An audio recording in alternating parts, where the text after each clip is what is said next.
Tulina essanyu lya nsusso okutegeeza nti kati Pal FM osobola okutufuna ku mikutu gyaffe nga ogwa YouTube.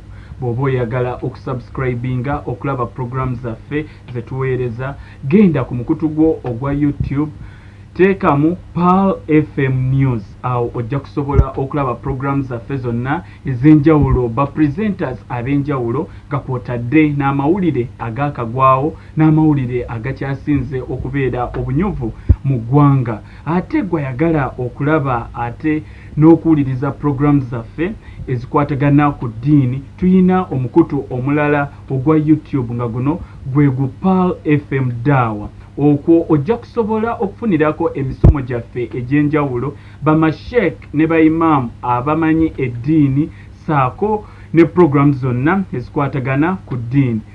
Kikakatako okubeera nga osubscribinga osobole okubeera nga osobola otufollowinga ku YouTube. Nze Mukasa Fred Kiwala Kiku, Programs Manager owa Pal FM, ate era mu ngeri y'emu nga ndi political presenter, nkolera programs nga bibadde bitya mu Parliament, ebeerawo okuva Monday paka Friday saa 11 paka saa 12, ne program The Patriot mwoyo gwa ggwanga ng'eno ebeerawo buli Lwamukaaga sawa 3 ez'okumakya paka sawa 5 ez'emisana, nga tubeera n'omukukunavu Joseph Tamale mirundi nga tukutuusaako ensonga ez'enjawulo eziri mu mawulire ne mu ggwanga lyaffe okutwaliza awamu. Sigala ng'olaba Pal FM, wuliriza Pal FM, osubscribinge ne ku mikutu gyaffe ng'ogwa Pal FM News ne Pal FM Dawa, weegatte ku muwendo gw'abo abantu abenyumiriza mu kumanya, kubanga ekyo kye kitufudde ekkula ly'omuntu wa bulijjo.